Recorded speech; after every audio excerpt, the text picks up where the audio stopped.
السلام عليكم ورحمة الله وبركاته.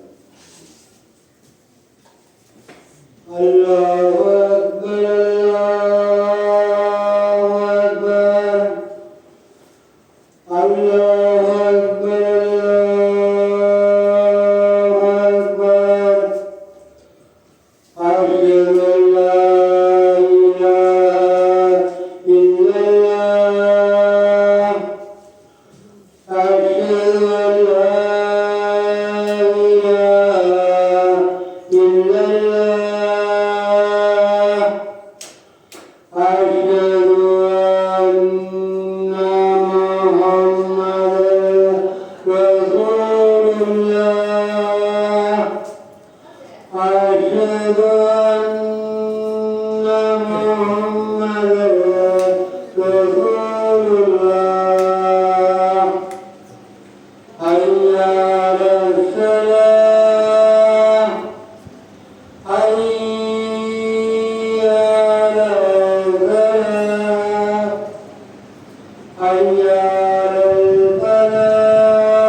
الله الحمد لله نحمده ونستعينه ونستغفره ونؤمن به ونتوكل عليه ونعوذ بالله من شرور أنفسنا ومن سيئات أعمالنا من يهديه الله فلا مضل له ومن يضل فلا هادي له وأشهد أن لا إله إلا الله وحده لا شريك له وأشهد أن محمدا عبده ورسوله أرسله بالحق بصيرا ونذيرا بين يدي الساعة أما بعد فإن خير الحديث كتاب الله وخير الهدي هدي محمد صلى الله عليه وسلم وشر الأمور محدثاتها وكل محدثة بدعة وكل بدعة ضلالة وكل ضلالة في النار وقد قال الله تعالى في كلام التنزيل والفرقان الحميد وأعوذ بالله من الشيطان الرجيم بسم الله الرحمن الرحيم يا أيها الناس اتقوا ربكم الذي خلقكم من نفس واحدة وخلق منها زوجها وبث منهما رجالا كثيرا ونساء واتقوا الله الذي تساءلون به والأرحام إن الله كان عليكم رقيبا يا أيها الذين آمنوا اتقوا الله حق تقاته ولا تموتن إلا وأنتم مسلمون يا أيها الذين آمنوا اتقوا الله وقولوا قولا سديدا يصلح لكم أعمالكم ويغفر لكم ذنوبكم ومن يطع الله ورسوله فقد فاز فوزا عظيما اللهم صل على محمد وعلى آل محمد كما صليت على إبراهيم وعلى آل إبراهيم إنك حميد مجيد اللهم بارك على محمد وعلى آل محمد كما باركت على إبراهيم وعلى آل إبراهيم إنك حميد مجيد رب اشرح لي صدري ويسر لي أمري واحلل عقدة من لساني يفقهوا قولي ربي أدخلني مدخل صدق وأخرجني مخرج صدق واجعلني من لدنك سلطانا نصيرا سبحانك لا علم لنا إلا ما علمتنا إنك أنت العليم الحكيم ربي أدخلني مدخل صدق وأخرجني مخرج صدق واجعلني من لدنك سلطانا نصيرا قال تعالى خير أمة أخرجت للناس تأمرون بالمعروف وتنهون عن المنكر கண்ணியம் நிறைந்த ஏக இறைவனின் நல்லடியார்களே,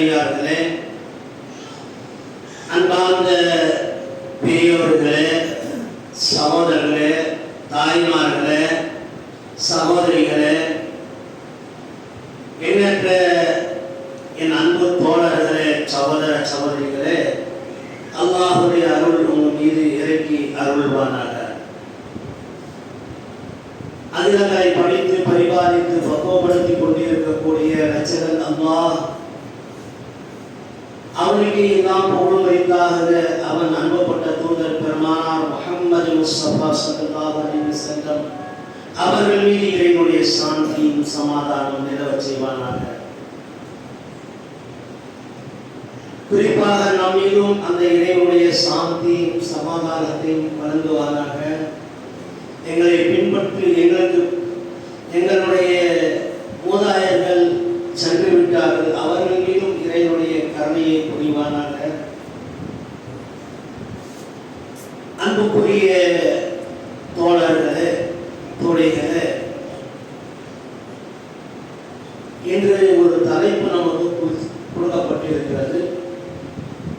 அந்த தலைப்பு என்னவென்று சொன்னால், இறுதி மூச்சு வரை இறைப்பணி செய்தல். இறுதி மூச்சு வரை என்று சொன்னால் அது சிலருக்கு தான் சாத்தியமாகிறது, சிலருக்கு முடிகிறது. ஆனால் நம்மோட சென்ற வாரம் உயிரோடு இருந்தவர்,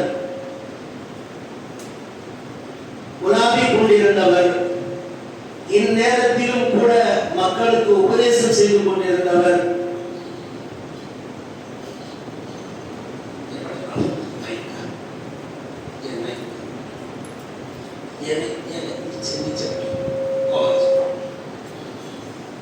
இறுதி மூச்சு வரை உரையாடிக் கொண்டே மார்க்க பணிகளை செய்து கொண்டே மன்னித்த ஒரு நபர் என்று சொன்னால் அது அபுல் ஹசன் முஹம்மது இப்ராஹிம் தாயி அவர்கள் மட்டும்தான் என்னுடைய கண்ணோட்டத்தில் நான் பார்க்கிறேன். திங்கட்கிழமை காலை நேரத்திலே சொல்றார், ஃபோன் பண்ணி, நீங்க கார் வருது, கார்ல போய் கிருஷ்ணகிரியில இஸ்திமா இருக்கு, அதை நடத்திட்டு வாங்கன்றார். என்னால் அவங்களை விட்டு போக மனம் வரல அப்படின்னு சொல்லி இரவு மரணிக்கின்றார். காலை பேசியவர் இரவு தன்னுடைய மக்கள் மத்தியில தன்னுடைய உறவினர்களிடத்தில் தான் பேசிவிட்டு 11 மணிக்கு மூச்சுகள் கொஞ்சம் கொஞ்சமாக கல்லாடக்கூடிய நிலை ஏற்படுகிறது, பல்ஸ் இறங்குகிறது, மரணத்தை சந்திக்கிறார். அதை பற்றி தான் நமக்கு ஒரு தலைப்பு என்று மார்க்க பணி இறுதி மூச்சு வரை செய்தல் என்ற ஒரு தலைப்பு நமக்கு கொடுக்கப்பட்டது.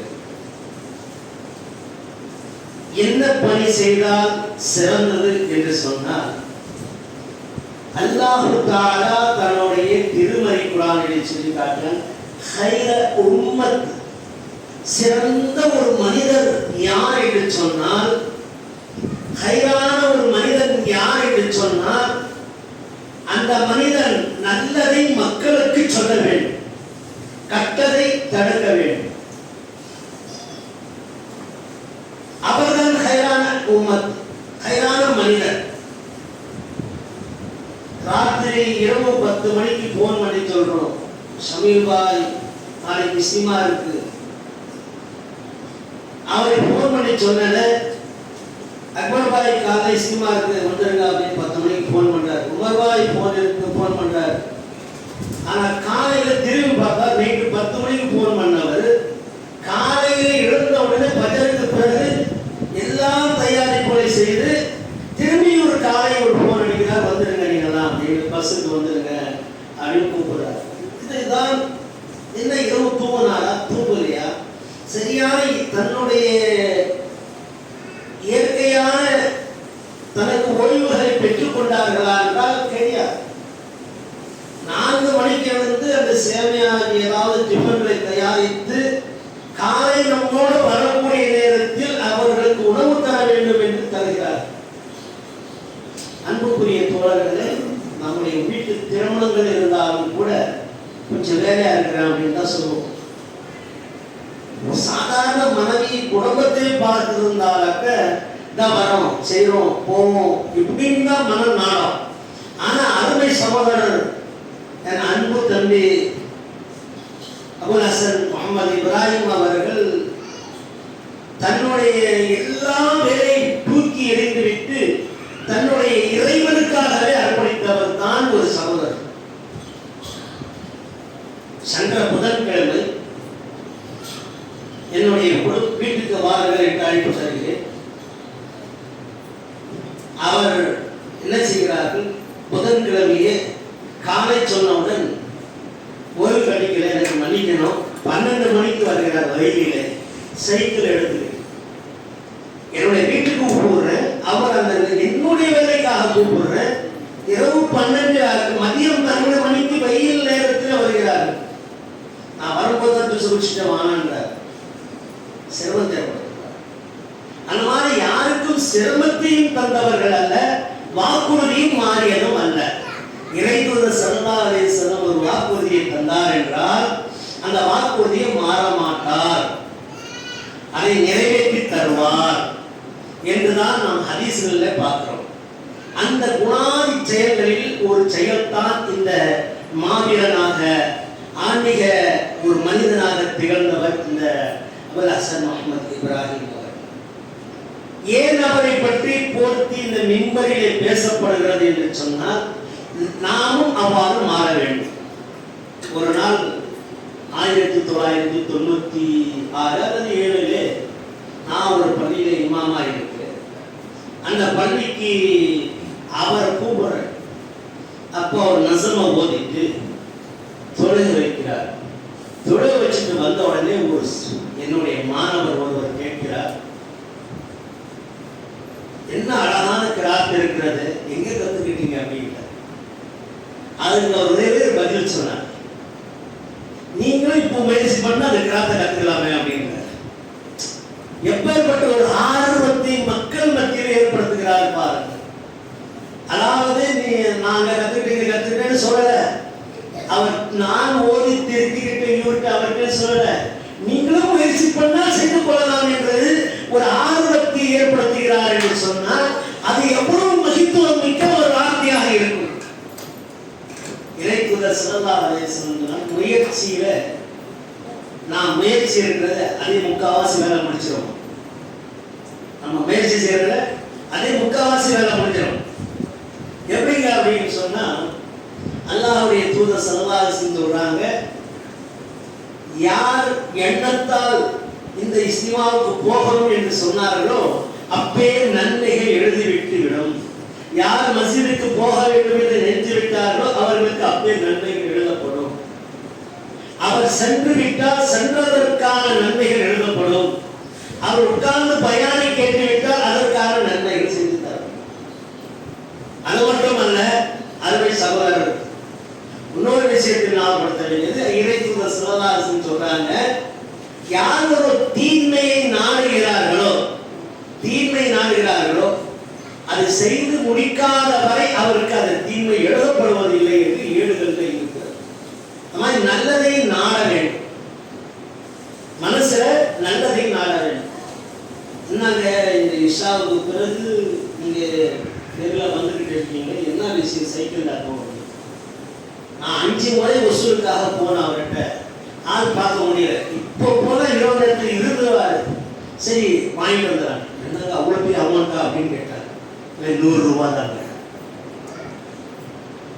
சொல்லக்கூடிய வார்த்தை பாருங்க, எவ்வளவு? 100 ரூபாய் தான். இதெல்லாம் ஒரு இறைவனுக்கு பெரிய குடும்பத்தில் பிறந்தவர், நல்ல படிப்புள்ளவர், மனசால வேலை செய்கிறார், அவருக்கான தொகை கிடைக்கிறது. இருந்த போதிலும் ஒரு கையேந்தக்கூடிய தேவையே இல்லை. ஆனால் இறைவனுக்காக கையேந்துகிறேன் என்றார். இந்த பக்குவம் நம்முடைய உள்ளங்களில் முதல் ஏற்பட்டு விட்டாலே நாம் முக்காவாசியனாக நல்ல மனிதனாக மாறிடும். எந்த வாக்குறுதியை எதை நாங்கள் சொல்கிறோமோ, ஏலகிரி இஸ்திமா நடைபெறுகிறது, அந்த இஸ்திமாவில் மக்களை மோதிக்கொண்டு வந்தார்கள். அங்கே என்னுடைய செல்போன் திருட்டு போய்விட்டது. அந்த துக்கத்தில் இருக்கிறேன். என் வீட்டில் செல்போன் போவதற்கு முன்னாடி ஒரு கடையில் பல்லா பழத்தை பார்க்கணும், தீத்தூளை பார்க்கணும், நல்லா இருக்கும், போகும்போது வாங்கிட்டு போகணும். ஆனால் செல்போன் திருட்டு போயிடுச்சு. கிளம்பி வந்தாச்சு. வந்த பிறகு மறுபடியும் 2வது நாள் சென்று இந்த பல்லாப்பழத்தையும் தீத்தூளையும் வாங்கிட்டு கொண்டாந்து வீட்டில் கொடுக்குறாரு. அதாவது ஓசில செய்தாருன்னு நான் வாங்கக்கூடாது, அதற்கு தகுந்த காசை கொடுத்தா வேண்டாம். இதுதான் நற்பண்புகள் உண்டு. ஒரு மனிதன் ஆசைப்பட்டு விட்டார் என்று சொன்னால் அந்த காரியத்தை செய்ய வேண்டும். இதுதான் இறைப்பணி. இறைவனுக்காக என்ன செய்யக்கூடியது? இறைவன் என்ன சொல்கிறான்? यतीमन तामा और मिस्कीन और तामा मिस्कीन या कुरान में सूरत नहा पे अल्लाह सुना निवजिल्ला इला नुरीदु मिनकुम जज़ाअन वला शुक्रा. யாருடைய நன்றியும் எதிர்பார்க்காதீர்கள், யாருடைய உதவியும் எதிர்பார்க்காதீர்கள். நீங்கள் யத்தீம்களுக்கும் மிஸ்கீன்களுக்கும் சிறைப்பட்டவர்களுக்கும் உதவி செய்யுங்கள் என்றான். ஆனால் யாருக்காக? இறைவனுடைய திருமுகத்திற்காக செலவு செய்யுங்கள். இறைவனுடைய திருமுகம் மட்டும்தான் நமக்கு தென்பட வேண்டும். எந்த காரியங்கள் செய்தாலும் கூட அல்லாஹ் பார்த்துக்கிட்டே இருக்கான், அல்லாஹ் என்னை கவனிக்கிறான் அப்படின்னுதான் நாம் சொல்ல வேண்டுமே தவிர, ஆனால் நம்முடைய வேலை ஒன்று, செயல் ஒன்று, நம்முடைய எண்ணம் ஒன்று என்று சொன்னால் நிச்சயமாக வெற்றி பெறவே முடியாது. ஹாலிஸ் லில்லாஹ், தன்னுடைய உள்ளம் அல்லாஹ்வுக்காக காலிஸாக சுத்தமாக ஆக்கி தருவார். இப்படி செய்யும் போது நம்முடைய மரணம் நல்ல மரணமாக அமைந்து விடுகிறது. அல்லாஹ் ஏன் அந்த மாதிரி நன்மை செய்யறவருக்கு திடீரென்ற ஒரு மௌத்தை கொடுத்தான் அப்படின்னு நீங்க சொல்லுவீங்க. இது நிறைய பேருடைய கேள்வி. ஏன் நல்ல காரியங்கள் செய்திருக்கார். ஒரு நாள் ஒரு பெண்மணி நல்ல உயர் குடும்பத்தில் உள்ள ஒரு பெண்மணி, திடீர்னு நாங்கள் குடும்பத்தில் அவருடைய கணவருக்கு உடல்நிலை சரியில்லை, ரம்ஜானுடைய நேரம், நோன்பு வைக்க நேரம், நோன்பு இழுத்துக்கிட்டே இருக்காங்க. அவர் வீட்டில் படுத்து தூங்கிட்டாரு. அந்த அம்மா என்ன சொல்றாங்க, நம்ம வீட்டுல அரிசி கூட இல்லை, ரேஷன் அரிசி இருக்குதா, தோசை போட்டுக்கலாம், இட்லி போட்டுக்கலாம், சாறு செய்யறதுக்கு நல்ல ஒரு உணவு கிடையாது.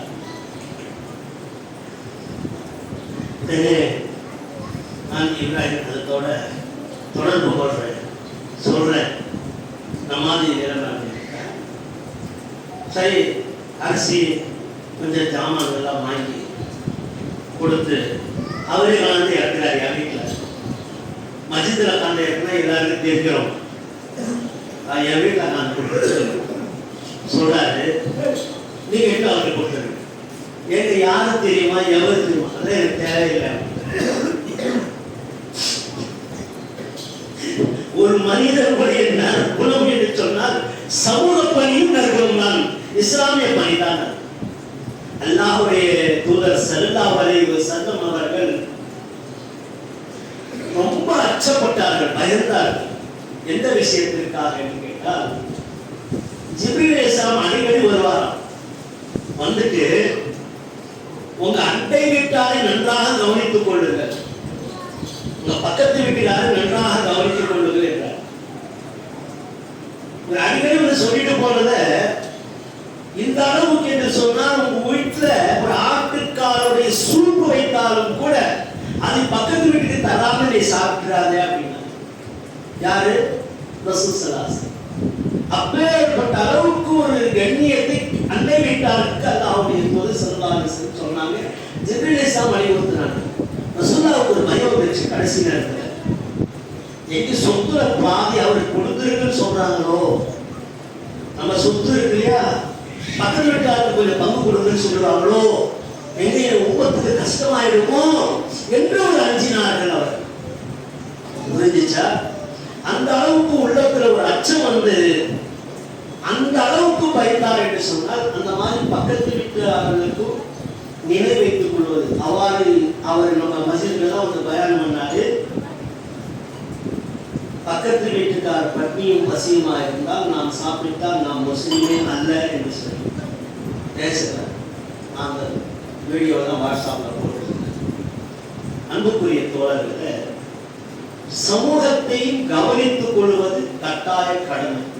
இபாதத் இருக்கிறது, இந்த விஷயத்துல வந்து குறைவாக இருக்கலாம், ஆனால் பணிகள் அதிகமாக இருக்க வேண்டிய அவசியமானது. நாம தொடர்ச்சியாக இங்கே பிரியாணி கொடுத்துக்கிட்டே இருக்கோம். வாரம் வாரம் அவர் சொன்னார், வாரம் வாரம் கொடுக்காதீங்க, ஏங்க அப்படின்னு கேட்டு உங்களுக்கு சிரமம் ஏற்பட்டு விடும். மக்கள் என்னைக்காவது சாப்பிடாமல் சென்று விட்டால் உங்களுக்கு சரிப்படுத்தணும் அப்படின்னு எப்போ ஒரு நேரத்தில் அவருக்கு உணவு தாருங்க, இல்லை மாசம் ஒரு நிகழ்ச்சி வச்சு கொடுங்க, இல்லை 2 வாரம் கழிச்சு ஒரு வாரத்துக்கு கொடுங்க அப்படின்னு. அதற்காகவே வந்து நாம் நிறுத்தினோம். ஏன்னா மக்களுக்கு வந்து ஒரு நாள் எங்கள் வீட்டில் வந்து சாப்பிடணும்னு ஆசை இருக்கும், வெளியே சாப்பிட்டோமே அப்படிங்கிறது செழிப்பு ஏற்பட்டுரும். ஏழ்மையான ஒரு குடும்பத்தார்களும் கூட வீட்டில் பிரியாணி ஆக்கிடுவாங்க. அல்லாஹ் போதுமானவர் சில எண்ணங்கள் நல்ல எண்ணங்களாகவே அவருடைய உள்ளங்களில் நிரம்பி இருந்தது. அது எண்ணத்தை தான் ஈமானாக மாறுகிறது. இன்னமல் அஅமாலு பின்னியாத் என்று நபிகள் நாயகம் ஸல்லல்லாஹு சொல்றாங்க. இது எப்படி சொல்றாங்க? மக்காவிலே அடிபட்டு உதைப்பட்டு சிரமங்கள் துயரத்திற்கு ஆளாக்கப்பட்ட பின்பு மக்கள் அங்கிருந்து ஓடி அவர்கள் மறைந்து தொலைந்து பல இடங்களாக அலைந்து மதீனாவுக்கு வந்தபோது அருமை தூதர் பெருமானார் ஸல்லல்லாஹு அலைஹி வஸல்லம் வந்து நான் முஸ்லிம் ஆகிவிட்டேன், என்னை காபிர்கள் பல துன்பங்களை ஏற்படுத்தி விட்டார்கள், துயரத்தை ஏற்படுத்தி விட்டார்கள், சிரமத்திற்கு ஆளாக்கப்பட்டு விட்டார்கள், அல்லாஹ்வுடைய தூதரே நீங்கள் என்னை சேர்த்துக் கொள்ளுங்கள் என்று சொன்னார். அப்போது அல்லாஹ்வுடைய தூதர் வந்தவர்களுக்கெல்லாம் யாருடைய இடத்துல 2 மனைவி இருந்ததோ ஒரு மனைவி தலாக் கொடுத்து இவருக்கு திருமணம் செய்து குடும்பத்தார்களாக ஆக்கிக் கொள்ளுங்கள் என்றார். அப்படி செஞ்ச நேரத்தில் ஒரு சஹாபி வந்து விட்டார். வந்து அவர் கஞ்சி கூத்தாடி கேட்கின்ற போது இன்னமல் அஅமாலு பின்னியாத் என்று வார்த்தை சொல்கிறார். எண்ணத்துக்கு ஏற்ற கூலி கிடைக்கும். நீ மக்கால இருந்து எல்லாத்தையும் விட்டு வந்திருக்கலாம், இங்க ஒரு பொண்ணு தராங்க, சுகமான வாழ்க்கை தராங்கன்னு வந்திருந்தாக்க அதான் நீ அடையல, அல்லாவுக்காக வந்திருந்தா சொர்க்கம் அடைவேன் என்று சொன்னார். வந்துச்சா இல்லை? இந்த பயணம் என்னுடைய ஹிஜ்ரத் வந்து அல்லாவுக்காக இருக்க வேண்டும். அதுதான் காலிஸ். அல்லாஹ்வுக்காகவே காலிஸாக நம்முடைய உள்ளங்களை சுத்தமாக்கி தரும். எந்த ஒரு காரியங்கள் செய்தாலும் சரி அந்த காலிஸ், அந்த உள்ளங்கள் சுத்தமாக இருக்கணும். ஆனா ஒரு தர்மம் செய்யணும் முடியாத விட்டுருணும். தர்மம் பண்றது இருந்தா கொடுக்க முடியல விட்டுருங்க. அதுக்குன்னு சொல்லிட்டு கொடுத்தா காலியாகவே நினைக்கக்கூடாது. கொடுத்தா காலியாகுமா? ஆகாது. ஒரு வீட்டுக்கு ஒரு விருந்தாளி நம் வீட்டுக்கு வந்து விட்டார் என்று சொன்னால் அவர்களுக்காக அல்லாஹ் சுப்ஹானஹு வ தஆலா 70 நாளுடைய உணவை அனுப்பி வைக்கிறார். சுப்ஹானல்லாஹ். இப்படி நாம் அந்த இறைவன் கொடுத்து விட்டான் என்று நினைக்க வேண்டும். ஒரு விருந்தாளி வந்து விட்டாரே என்று நினைக்கும் போது அது உள்ளங்கள் என்ன செய்து விடுகிறது? மாறுபட்டு விடுகிறது. அந்த மாதிரி நினைக்கவே கூடாது. அப்பா அவருடைய செலவு செஞ்ச காசு செலவு செஞ்சமா தான் இருக்கு, தவிர வந்த மாதிரி இருக்கா. இதை போன்ற பல்வேறு நன்மைகளிலே ஈடுபட்டவர் தான் அவருடைய நம்முடைய சகோதரர் அபுல் ஹசன் முஹம்மது இப்ராஹிம். கடைசி மூச்சு வரை தன்னுடைய வாழ்க்கையில அர்ப்பணித்த வெள்ளமாக அவர்கள் ஒரு ரொட்டி சுட்டு போடணும்னாக்கா ரொம்ப கஷ்டம். ரொட்டி சுடுறதுன்னா ரொம்ப சிரமம். 10 பேர் இருக்காங்கன்னாக்கா 10 பேருக்கு 30 ரொட்டி 35 ரொட்டி சுட்டாகும். ஒரு 4 சாப்பாடு, 1 சாப்பாடு, 3 சாப்பாடு, 5 சாப்பாடு, இந்த மாதிரி இருக்கக்கூடிய நேரத்துல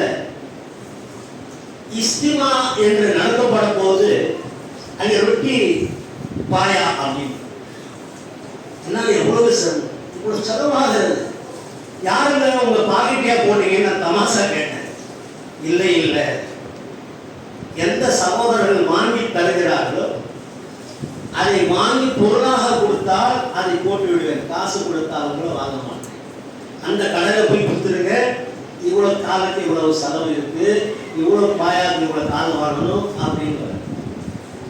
அந்த மனப்பக்குவங்கள் உள்ளங்களிலே இப்படி நிரம்பி இருந்தது. இவ்வளவு கொட்டி எப்படிங்க சொல்லுவீங்க, பாருங்க நைட்டு பாருங்க அப்படின்னு. அவர் மக்கள் எல்லாம் சாப்பிட்ட பிறகு தனியா பாதிக்கு எங்க கொடுக்குறீங்களா, வீட்டில் எங்க கொடுக்குறீங்களா? அவர் தனி ஒரு ஆளு எப்படி சமைப்பாங்க. என்னுடைய விஷயத்துல ஒரு பார்சல் கட்டி தனியா மணியில வச்சிருக்காரு. இங்க இருந்து எங்க போனாலும் சரி ஒரு பார்சலை கட்டி எனக்காக வைக்கிறார். அந்த அவருக்காக நான் பொழுத வேண்டும் என்று சொல்லல, அந்த மாதிரி ஒரு நினைவுபடுத்திக் கொள்ளக்கூடிய மனுஷனாக இருந்தார். தேவை என்று சொல்லி அதை பிறருக்கு தேவையை பூர்த்தி செய்வதும் ஈமானுடைய பங்கில் ஒரு பங்கு. அந்த மாதிரி நான் ஒரு ஒரு காரியங்களும் பங்காக வைத்துக் கொள்ள வேண்டும். இங்கே இந்த மஸ்ஜிதை 4 வருஷங்களுக்கு முன்னாடி நான் இங்கே வந்தேன். என்னால் இமாமத்து செய்ய முடியாது, வெளியூரில் இருக்க முடியலன்னு சொல்லிட்டு ஊரோட வந்தபோது அவருடைய மஸ்ஜிதுல கூப்பிட்டு துமா துமா துமா பயணம் எடுப்பார். அப்படிதான் பயணம் நடந்துருச்சு. இது மஸ்ஜிதுடைய இடம். இது என் அருமை சகோதரர் நூருல் அமீன் அவர்கள் வாங்கினார். இந்த இடம் பல இடங்களிலே வசூல் செய்து இந்த இடத்தை ஒன்றும் மைதானமா இருந்துச்சு. எல்லாம் இலியாஸ் ஏதா சொல்லி தெரியும். இதை நாலாபுரமா சவர் எடுத்து எல்லாம் பாத்திரம்லாம் கட்டி எல்லாம் முடிச்சுட்டேன். சரி தொடங்கி விடுங்களா அப்படின்னு இப்ராஹிம் சொல்றாரு. இல்லைங்க முடியாது, மக்களின் யாரும் காடு மாதிரி இருக்கு அப்படின்னு சொல்லிட்டு நானே தனியா தொழுவேன் போவேன், தனியா தொழுவேன். ஒரு 6 மாசம் ஓடிச்சு. 4வது மாசத்துல திடீரென்று 21/10/2022 அதுக்கு முன்னாடி கூப்பிட்டு அதை சொல்றாரு, பிஸ்மில்லான்னு சொல்லி ஆரம்பிங்க அப்படின்னு.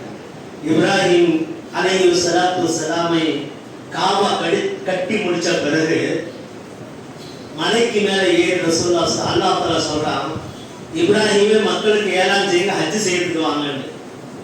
யாருடைய காலத்துல? இப்ராஹிம் அலைஹிஸ்ஸலாம் காலத்துல ஒரு பஸ்ஸும் போக முடியாத ஒரு இடத்த, ஒரு வண்டி போக முடியாத இடத்துல, நடந்துதான் போக முடியும் என்று சொல்லக்கூடிய இடத்துல காபா எழுப்பி முடிச்சு அப்பல் மின்னா இந்த கந்த செய்து ஏற்றுக்கொள்வாயாக என்று சொன்ன போது, கடைசியா வேலை முடிஞ்சு போச்சுன்னு சொல்லும் போது, உனக்கு இன்னொரு வேலை பாக்கி இருக்கு, மலைக்கு மேல நின்று நீ மக்களுக்கு சொல்லு, 4 புறத்திலிருந்து சொல், ஹஜ்ஜுக்கு வாங்க சொல்லிட்டு கீழே இறங்குறாரு. மக்கள் உம்ராவுக்கு கூட்டம் கூட்டமா வர ஆரம்பிச்சு. அதை என்னை நினைவுபடுத்துறாரு. செங்கலாக இருந்தாங்க, காடாக இருந்தாங்க, எங்க இருந்தாங்க, மஸ்ஜித் என்று உருவாக்கி விட்டோம். மஸ்ஜிதுக்கு நம்ம பேர் வைக்கல, வச்சது என்ன பேர் வச்சிருக்கோம்? ரஹ்மானுடைய பேர் வச்சிருக்கோம். இபாதத்து செய்கிறோம் அந்த ரஹ்மானுக்கு. அந்த இபாதுர் ரஹ்மானாக பேர் வைங்கள் என்றார். இபாதுர் ரஹ்மானாக பேர் வைக்கப்பட்டு அன்னைக்கு திறக்கப்பட்டது. அப்படிதான் 4 புறத்து மக்களை கொண்டு வந்து மக்கள் நிற்கிறதுக்கு இடம் இல்லை, ரோட்டில் தான் ரெண்டு தொழுதுட்டு போயிட்டார். அந்த மாதிரி அல்ஹம்துலில்லாஹ் அன்னைக்கு ஆரம்பிச்சது தான் தொடர்ச்சியாக நடைபெற்றுக் கொண்டே இந்த மஸ்ஜித் அல்லாஹ்வுடைய கருணை கொண்டு வந்து விட்டது. இன்று வரை 3 வருடங்கள் கழித்து 4வது வருடத்தை நாம் அடைந்து இருக்கிறோம். இவையெல்லாம் நினைவு கூறக்கூடிய ஒரு விஷயங்கள். அந்த ஒரு ஊக்கத்துவத்தை ஏற்படுத்தினார். இதை செய்யுங்க, 4 பேர் தொழுதாலும் தொழுவோம், நம்ம இல்லைன்னா பின்னாடி இருக்கிறவங்க தொழுவாங்க. ஒரு நிறைய செய்திகளை அவரை பற்றி சொல்லிக்கிட்டே போகலாம். மார்க்கத்துக்கும் அதுக்கும் சம்பந்தம் இருக்கு. அவருக்கும் அந்த விஷயத்திற்கும் மார்க்கத்துக்கு சம்பந்தம் இருக்கு. அதோ வரையன்னு சொல்லிட்டு வாக்குறுதியை மாற மாட்டார். கூப்பிட்டா நான் வரேன்னு சொன்னா காத்திருக்க இருப்பார். எவ்வளவு நேரம் ஆனாலும் சரி, நான் மஸ்ஜிதுல தான் உட்கார்ந்துருக்க, வந்துருங்க அப்படின்பார். மஸ்ஜிதுக்கு காலை செல்லப்படி நேரத்து ஒரு கதவுகளை கட்டுவார். கதவுகளை தட்டி தட்டி வாங்க தொலைகள் கூப்பிட்டு போவார். சிறு பிள்ளைகளுக்கு மனசாவுக்கு தட்டி கூப்பிட்டு போவார். அப்பேற்பட்ட ஒரு தங்கமான ஒரு மனிதன் என்று சொன்னால் ஈமான் நிரம்பிய மனிதனாக இருக்கிறார். அரசியல் செல்வாக்குகள் பெறவில்லை, ஆனால் திவ்ய குடும்பத்தில் பிறந்தவர், நல்ல செல்வாக்கில் பிறந்தவர், உத்தம குடும்பத்தில் பிறந்தவர்.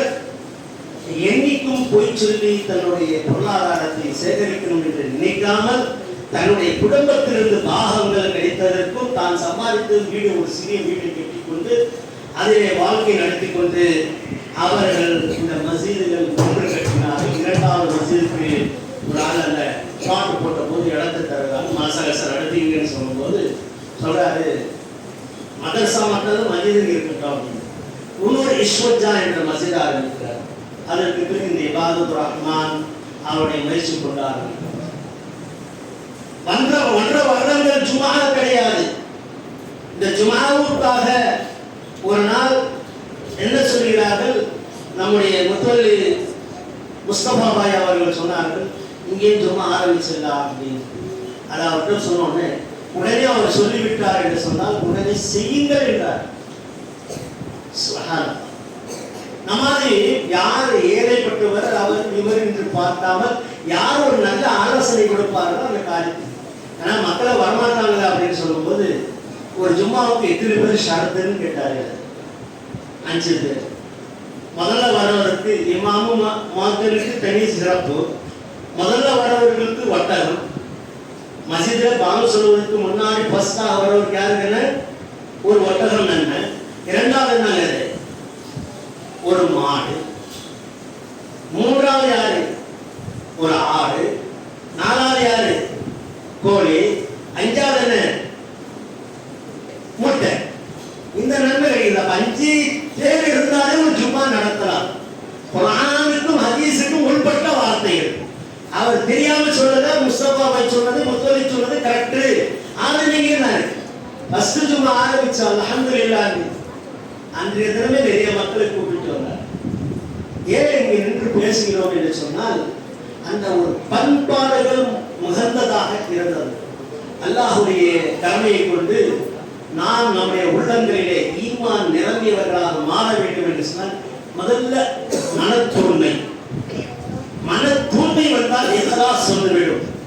இஹ்லாஸ் வந்துச்சுனால்தான் பொய் சொல்ற மாதிரி மனசு வராது, எப்பவுமே நாளை பொய் வராது, வாக்குறுதியை மாற மாட்டோம், நம்முடைய இபாதத்தில் குறைக்க மாட்டோம்.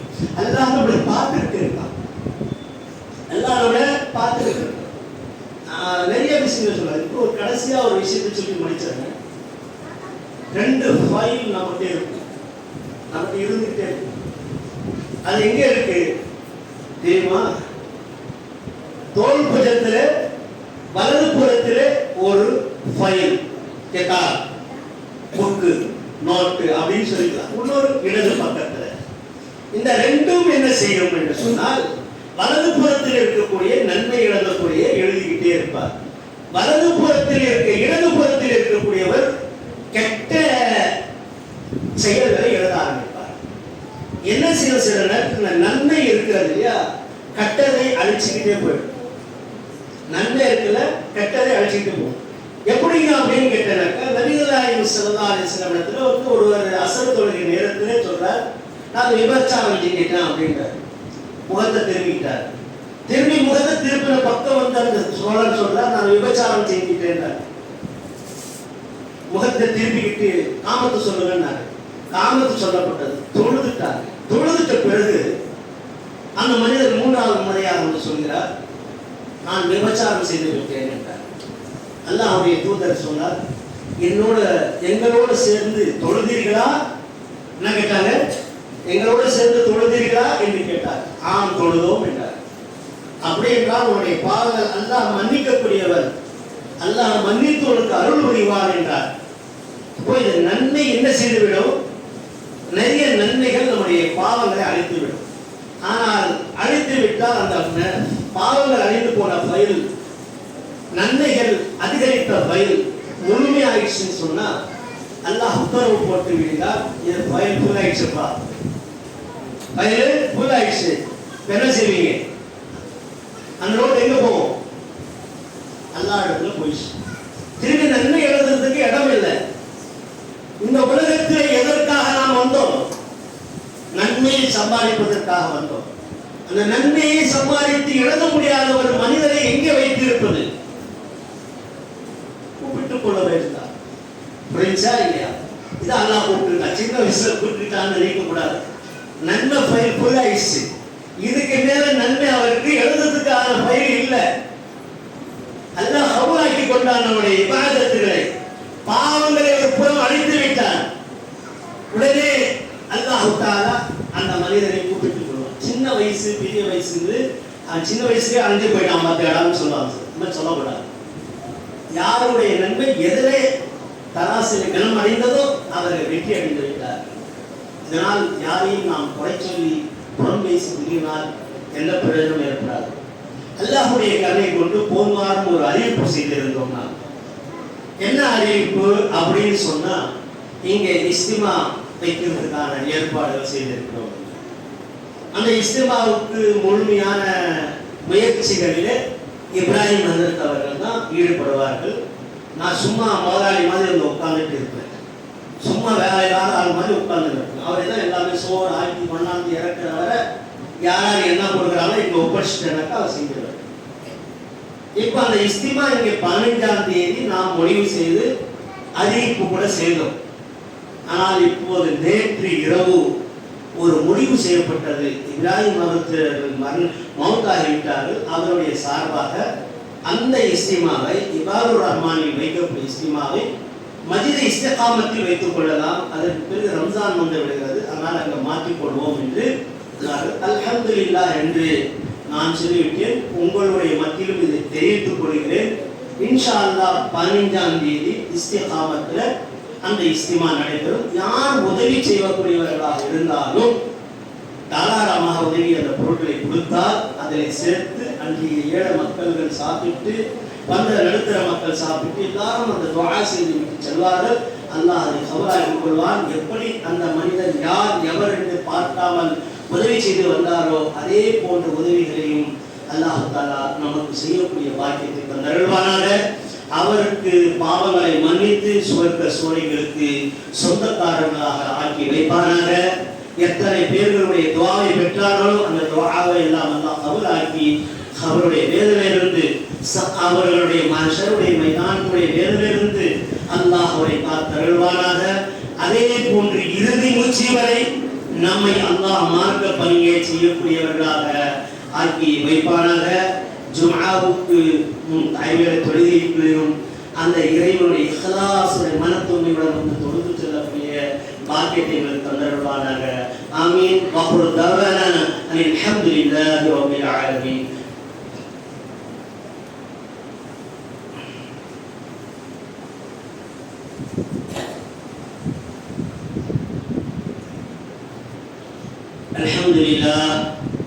الحمد لله كبير الشان رفيع الذكر متاعي الحمد واشهد ان لا اله الا الله وحده لا شريك له واشهد ان محمدا عبده ورسوله ارسله بالحق بصيرا ونذيرا بين يدي الساعه. اما بعد فاعوذ بالله من الشيطان الرجيم. بسم الله الرحمن الرحيم.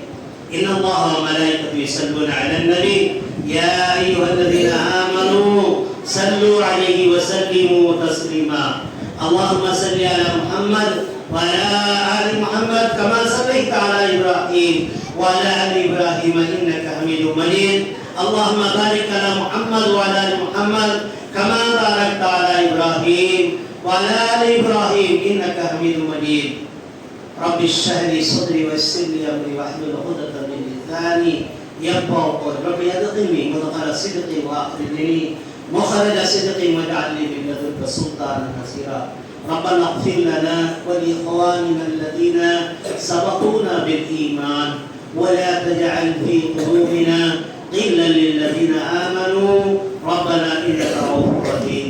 اللهم اغفر لي ابراهيم، اللهم اغفر لي ابو الحسن محمد ابراهيم، اللهم اغفر لي للمؤمنين والمؤمنات والمسلمين والمسلمات الأحياء منهم والأموات إنك مجيب الدعوات برحمتك يا أرحم الراحمين. اللهم اغفر لي ولوالدي وللمؤمنين يوم يقوم الحساب. اللهم اغفر لي اللهم اغفر لي ولوالدي وللمؤمنين يوم يقوم الحساب. اللهم اغفر لي للمؤمنين والمؤمنات والمسلمين والمسلمات الأحياء منهم والأموات إنك مجيب الدعوات برحمتك يا أرحم الراحمين. اللهم اغفر لي وارحمني وألحقني رفيق الأعلى. اللهم اغفر لي وارحمني وألحقني رفيق الأعلى. اللهم أعني على سكرات الموت وغمرات الموت. سبحان ربك رب العزة عما يصفون وسلام على المرسلين والحمد لله رب العالمين.